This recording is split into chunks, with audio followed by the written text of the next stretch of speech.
I am writing this on my phone with my left hand because my right one is wrapped in gauze and taped to a splint. If you're going to comment, "Don't trespass," save it. I already learned that part. I learned it with blood on a concrete floor and someone close enough behind me that I could smell cigarettes through my own panic. I'm 17. I live in a town where nothing happens unless it's the kind of nothing that ruins your week. My friends and I watch those urban exploring videos where people wander through dead malls and old factories, and it looks quiet, dusty, empty, sad. This was not like that. I went alone because I'm an idiot and because my friends are all talk. "Yeah, bro, I'm down," and then it's "my mom said no," or "I got work." I told myself I'd just go in, take a few pictures, and leave before midnight.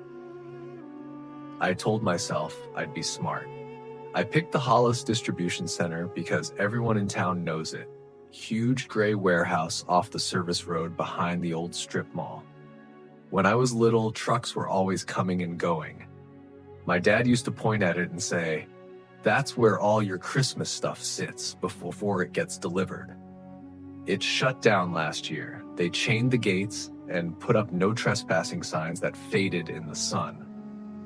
People started saying it was empty. Then people started saying kids were going in to tag it. Then people started saying they heard generators at night. That last part should have been my warning. I parked at the back of the strip mall like I was going to the late movie, even though the theater has been closed for years.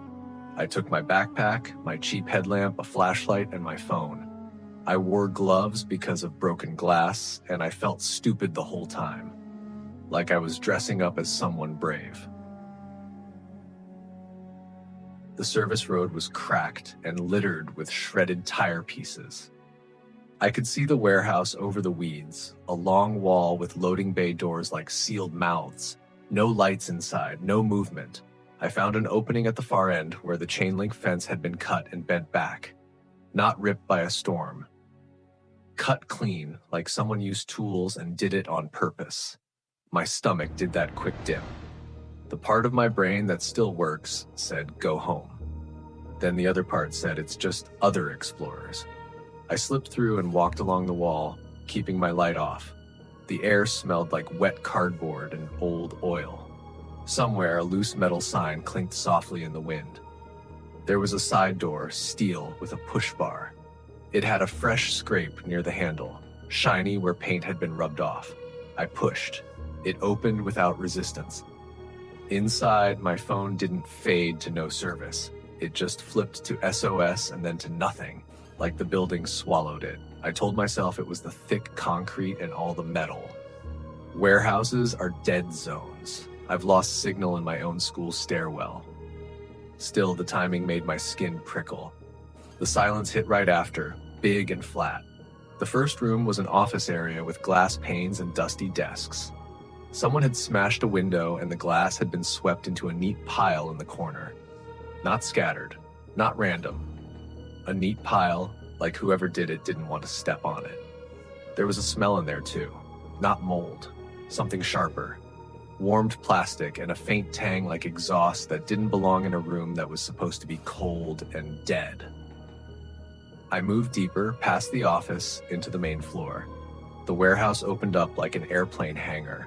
Rows of empty shelving reached into the dark. Conveyor belts ran overhead, frozen in mid-motion, their rollers dull with dust. Yellow safety lines were painted on the concrete, worn from years of forklifts. My flashlight caught a sign on a pillar about required PPE and forklift traffic. The kind of sign you don't even see when you're working because it's just there. Then I saw fresh boot prints. Near a side entrance where mud had dried in a streak, there were clear treads, wide heel, recent enough that the mud was still darker than the concrete around it. I stopped and listened. Nothing. Then, far off, something clicked. Not the random pop of a settling building, a deliberate click, like a switch. I whispered, "Hello?"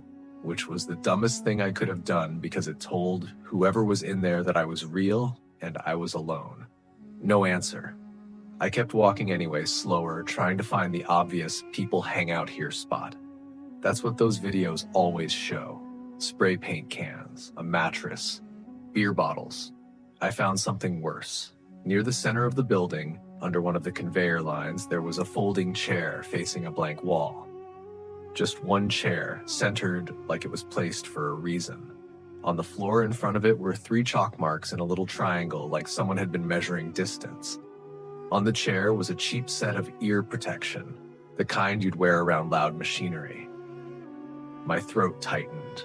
I backed up without thinking, my heel scraping concrete. From somewhere in the dark, a sound answered my scrape. A soft shuffle, 1 step, then stillness. I killed my flashlight and froze. Total dark. I listened so hard my ears hurt. Breathing. My own. Too loud. Then I heard it again. Another step. Closer. I turned my flashlight back on and swung it across the aisles trying to catch movement. Nothing. But the feeling changed. The warehouse didn't feel empty anymore. It felt occupied. Like the air had shifted around a body. I started walking back the way I came, fast but trying not to run. Running in a warehouse is how you fall into a hole or hit your head and nobody finds you. I passed the office again and aimed for the side door. The door was closed. It had been open. I knew it had. I could still picture the push bar. Now it was shut and the thin gap of light under it was gone. I reached for it, pulled, and the door didn't budge. Locked. My hand went numb around the handle. I tugged harder. Nothing. I put my shoulder into it. Metal rang. Still nothing. That was the moment the fear got simple. Not creepy fear. Survival fear. Someone is in here with me and they can lock doors. I turned, scanning the office. There was a security desk near the hallway that led deeper into the building.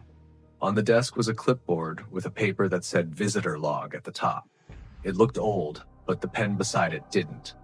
The pen was clean, like it had been placed that day. I don't know why I did it. My hands were shaking and I wanted them to do something that wasn't yanking on a locked door. I wrote my first name on the log. Just Eli and the time. I didn't even think. I wrote it like a joke, like I could laugh later about signing into a dead building. The ink looked too dark on the page, too fresh. I regretted it immediately. I went down the hallway instead, trying to find another exit. At the end of the hall was a stairwell door. I pushed it open. Cold air hit my face. The stairwell smelled like wet cement and rust. Metal stairs went up to a second level, probably a maintenance mezzanine. I stepped inside and pulled the door shut behind me. The latch clicked. Then behind it, I heard a soft tap, knuckling on metal once, then again, slow. Tap, tap, not banging, not trying to break in, just letting me know they were there. I backed up a step onto the stairs. Tap. The tapping stopped. A few seconds of nothing. Then I heard the latch move on the other side, a quiet sliding sound. The door handle turned. It didn't open, but it turned like someone was testing it. Then, very softly, a voice said from the other side, "You lost?" It wasn't a monster voice. It wasn't a whispery ghost voice. It was a normal adult voice, calm and almost bored. That terrified me more than anything. I didn't answer. The voice sighed like I was inconveniencing them. "Wrong place to be," it said. "Come on, let's get you out." The words sounded helpful. The tone didn't. I backed up another step. My shoe scraped metal. Silence. I started up the stairs, faster now. The metal clanged under my feet. I hated every sound I made, but I couldn't stop. Halfway up, the stairwell lights came on, not full bright, a flicker, then steady industrial glow. The kind you get when power comes to a place that's supposed to be dead. I froze, staring up at the fixture. Dust drifted through the light like slow snow. Below me, the stairwell door clicked open. I did not look back. I ran up the rest of the stairs and pulled myself onto the upper landing. The upper level was a long catwalk running along the inside wall of the warehouse. Grated metal floor, safety rail. From up there, I could see almost everything below. Shelving rows, conveyor belts, the chair, and now I could see the generator. A small portable generator sat tucked behind a stack of pallets near the far wall. The little fuel cap glinted in my beam. A heavy extension cord ran from it into a junction box. Someone had taped a label on the box with a strip of white tape and black marker. It said, Lights, PA. My stomach dropped again. Whoever was here didn't just sneak in. They set up power on purpose. They planned to turn the building on when they wanted. I heard footsteps on the stairs behind me. Slow. Patient. Like the person wasn't worried about catching me because they already knew where I could and couldn't go. I moved along the catwalk, flashlight sweeping for a way down. There was a ladder in the distance and a second stairwell on the far side. I chose the ladder because it was closer. My hands shook as I ran. The grate under my shoes made a hollow clatter. The warehouse threw the sound back at me. The footsteps behind me stayed steady, not sprinting, just following. I reached the ladder and started down. It was bolted to the wall and dropped to the floor near a row of shelving.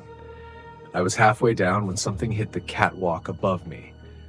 A heavy thud like a boot kicked the metal. The ladder vibrated. My hands slipped. I climbed faster. My glove caught on a sharp edge and tore. My bare palm scraped metal and pain flared. I dropped the last few feet instead of climbing properly. My feet hit concrete hard. I stumbled forward, catching myself by slamming my shoulder into a shelf upright. Above me on the catwalk, a figure leaned on the rail and watched. I only saw them for a second in my flashlight beam. Adult. Dark jacket. A headlamp on their forehead, but it was off. Face kept in shadow. They didn't yell. They didn't threaten me. They raised one hand, slow, and pointed toward the aisle in front of me, like they were directing traffic. I ran. I wove between shelving, trying to use the rows like cover. I kept expecting them to jump down and chase me, but the footsteps stayed above for a bit, tracking, then stopped. I couldn't tell if that was good or worse. I found a side exit door near one of the loading bays. It had a panic bar and a chain looped through the handles from the inside, not a normal chain, a thick one like someone brought it from home. The padlock looked new, shiny, almost proud of itself. I yanked the door anyway. The chain held. I turned and looked for another way out, and that's when the lights cut out. Not gradually. Off. Darkness snapped back in. My flashlight was still on, but the warehouse swallowed the beam. Everything beyond a few yards was black. Then the PA system crackled overhead. A speaker popped and hissed. Then a voice came through, slightly distorted. A recording at first. Hello? Pause. Then it said, Eli. My knees went watery. The name came again, clearer. Eli. I felt my stomach turn cold because I knew exactly how it happened. I could see the clipboard, the pen, my own handwriting. The calm voice returned. Live this time. I told you it's the wrong place, it said. Now you're making noise. People hear noise. I spun in a slow circle, trying to see where the voice came from. It could have been anywhere. My flashlight beam caught something hanging from a shelf upright. A strip of reflective tape, bright orange, then another on the next upright, and the next. A path. A line of orange markers spaced just far enough apart to pull your eyes along the aisle. The voice on the PA said, Follow the tape. You'll get out. It sounded like a test. It sounded like a trap. I did not follow the tape. I turned and ran in the opposite direction. That decision probably saved my life, and it also got me hurt. I sprinted down an aisle, cut left, then right, trying to head back toward the office windows. I figured even if the door was locked, I could break glass and crawl out. I didn't care about trespassing charges anymore. I cared about daylight and people. My flashlight beam bounced, shadows jumped, shelf columns turned into bodies for a split second and then steel again. Then my foot caught something low across the floor. I didn't see it until it hit my shin. It wasn't a wire. It was a strap, like a ratchet strap laid across the aisle at ankle height, pulled tight. My legs went out from under me. I hit the concrete hard, shoulder first, then my face. My teeth clacked together so hard I thought one cracked. My flashlight flew and spun, painting circles across the shelves. Before I could scramble up, something heavy landed on my backpack and pinned it. Not boot on my spine, not a knee on my neck. just enough weight to trap me in place. I bucked and twisted, trying to get free, and that's when my right hand slid across something sharp. Pain ripped through my palm. Real, hot pain. Glass.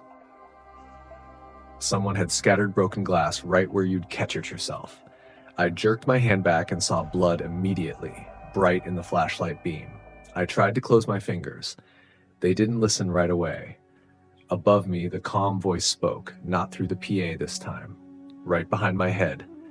You really should have followed the tape. Couldn't see him. My face was pressed to the floor. The flashlight was angled wrong. I could only see his shadow stretching across the concrete. He didn't sound excited. He sounded mildly annoyed, like I made his night harder. I kicked backward. My heel hit something, maybe his shin, because the weight on my backpack shifted. That tiny shift was all I needed. I yanked my arm free of the straps, crawled out of my backpack like I was shedding it, grabbed my flashlight, and ran one-handed. Blood ran down my wrist into my glove. My hand throbbed in time with my heartbeat. The PA system crackled again, and the live voice said, "Now you're bleeding in my building." Like I owed him an apology.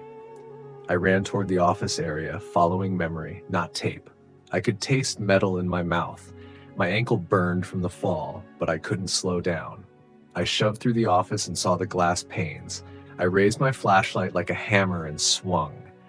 The glass spiderwebbed, but didn't fall. Safety glass. Of course it was safety glass. Footsteps hit the office threshold behind me, closer now. I grabbed a chair and swung it into the glass again. This time it shattered outward in thick chunks. The noise was insane in the small space. Cold air rushed in. I climbed up using my left hand and shoved my injured right through anyway, because there was no other option. The broken edge tore my sleeve. I dropped outside, landing wrong. My ankle rolled and pain shot up my leg. I almost went down again. Behind me, the window popped as someone climbed through. I ran anyway. I limped, run toward the bent fence opening, one hand clamped over my palm, leaving wet prints on my forearm. Behind me, the calm voice called out, almost casually, "Eli." Not yelling, not panicking, calling like you call a dog that slipped its leash. I got through the fence, scraping my back on the chain link. I didn't care. I hit the service road and stumbled toward the strip mall lights.